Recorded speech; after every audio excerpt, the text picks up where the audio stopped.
All right. Don't be a stooge. Ask Euge. What version is this? I don't know. Maybe 11. I don't know. June she'll help keep me straight. I can't keep track. Numbers. That's why I'm a writer. I don't have to think about numbers. This is a good one. I don't know that he wants his name on Front Street. Just let's call him T. He says, hey, Eugene, hope all is well with you and the family. A few shows ago, someone mentioned Peep Land in the comments, and you said it was a rough place. Peep Land being 42nd Street, Times Square in New York City in the 70s. He says, I was talking to my 73-year-old friend from New Jersey who would frequent Times Square, and he said it was the most dangerous area of 42nd Street in the late 70s. 3 floors of creepy fuckers and the most soul-corroding peeps and loops imaginable. He thinks he may have seen actual snuff there as well. He also mentioned the famous book center where a clerk would use a piece of garden hose filled with ball bearings as a weapon on unruly customers, of which there weren't many, but you know what I mean. Any stories from the heyday of adult entertainment and bookstores in New York City? Thanks for the shows. T from Pittsburgh. The thing is about the 42nd Street, if you get, there are 2 movies that capture it well. Richard Kern did one called Goodbye 42nd Street, and he was the first one to tell me that it was disappearing. He's the first one to say it's all going to be a Disneyland deal, and you'll see. And of course, much like my take on the internet and my take on suicidal tendencies and the Beastie Boys, I go, you're crazy. That's never going to happen. But of course, it did happen. That's expensive real estate. And now looking back at it, it's like, hey, maybe they let it get turned into crap so they could get it cheap and then sell it, buy low, sell high. Don't know what the deal was, but it was gamey. But the deal is, if you spend any time in gamey neighborhoods, there's a gamey economy. If you look like you're from Jersey, or like you had something, or that you could pay for something, or any of that, then you're going to get taken. But coming from Brooklyn or the boroughs or the Bronx, you were just scenery, I mean, how often another black teen tried to sell this black teen some black teen drugs? Like zero. There may be occasionally you got your weed, got your smoke, got your weed, got your smoke. There's one guy who I had a conversation with. He's going through the list. You got coke, I got gas, I got no. You got this, you got gas, I got no. You got this, and finally he said Robitussin, and that stopped me. But getting back to Peep Land, look, the stuff that you saw there, first of all, it was all mob owned, which doesn't mean shit except there was very little quality control. Nobody was expecting. Everybody was fucking paid off. And, excuse me, I still got the hiccups from all these cortisone stuff. The thing that flipped me out the most, keep in mind, I was 14, 15 years old. Variety photo plays where Jodie Foster tries to get into Travis Bickle's cab, De Niro's cab for the first time. That's where I used to hang out. We used to play hooky and go from school for 75 cents. You could watch porno double features all day. If it was raining outside, there'd be old guys blowing other old guys, transgendered. It was just madness. But nothing felt soul corrosive until you got to Peep Land. And then you saw stuff. Yeah, there was, whether it's badly made snuff or real made snuff, none of it was any fun because having unattractive people do unattractive things created an environment of moral hazard, I think. And I remember that was the first place that I had seen trans porn, which was pretty fucking rare in 77. And if somehow it always bugged me a slightly bit, pregnant lady porn. It just seemed like that would be a time to be doing something else with your life. But, pregnant women have sex too, so why not there? But yeah, the overall moral, but danger, only if you had something. And if you were there, pretty much you didn't have anything. Creeps, yeah, there were creeps. But the creeps that you find in a porno bookstore, the creeps that were going to be bothering me were downtown. 42nd Street, hetero creeps were going to be bothering me. I always had my problems on the west side. Gay dudes doing gay dude stuff with me who was not maybe fully able to defend myself at 13 years old. So danger, but danger. Taxi Driver, to even mention Taxi Driver is to give it the wrong sense. It wasn't, it was more, if you sat down right now and I gave you 4 boxes of Nilla wafers and you ate them all, one after another, that's how you felt after an afternoon at Peep Land. I don't know if that puts it in perspective for you, but I'm doing the best I can. So physical danger, robbery, murder, rape, no. Kidnapping, no. You would get snookered. If you had money, you could count on losing it, but nothing. Or alternatively, there were small things. Yeah, you get into that quarter movie booth and you slide. It wasn't grease that you slipped on, So we would always bring newspapers. Get yourself a New York Post, Daily News, put the newspaper down on the seat, whatever you watch.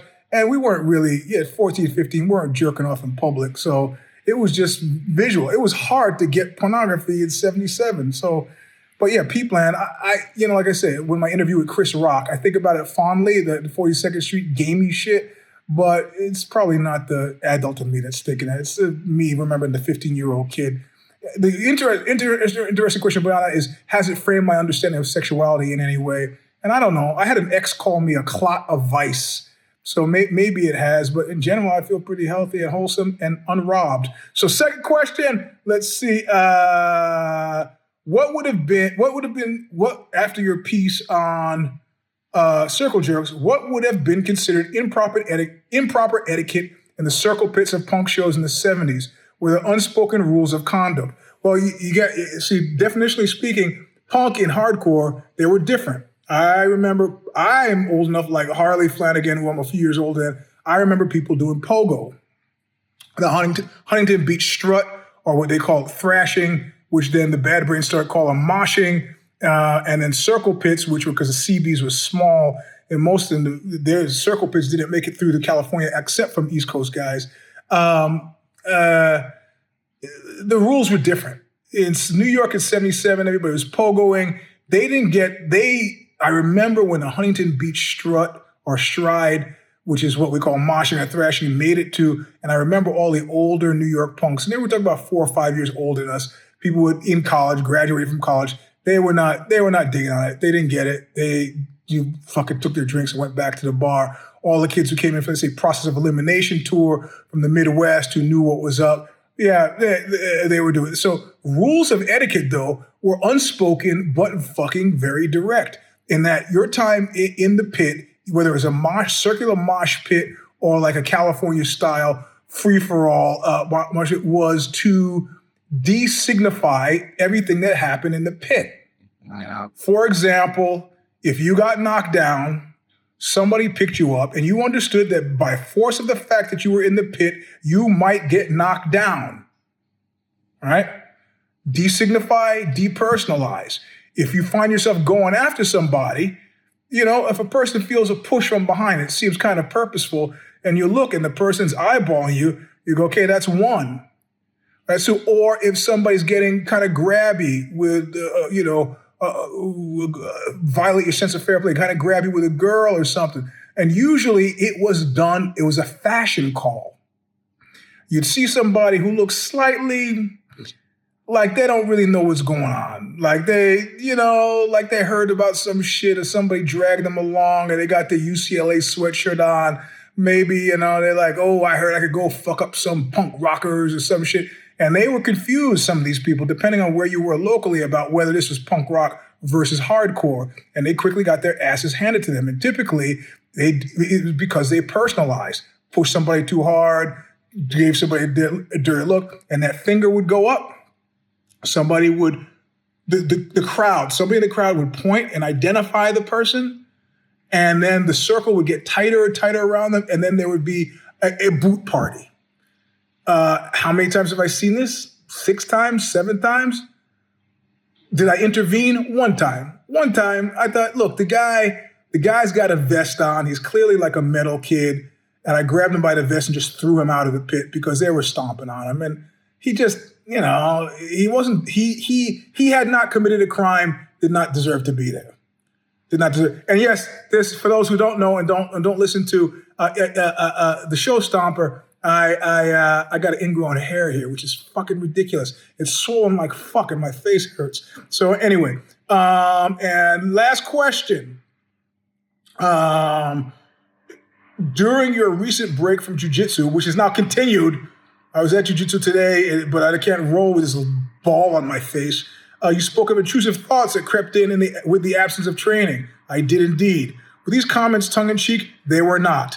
Or was this sabbatical harder to stomach than the time away from the mat during the pandemic lockdown? Well, the pandemic lockdown was great for me because I got to flee daily office time with convicted felon Carlos Watson. So it was great to be at home until I realized being at home also meant I could not go to jiu-jitsu.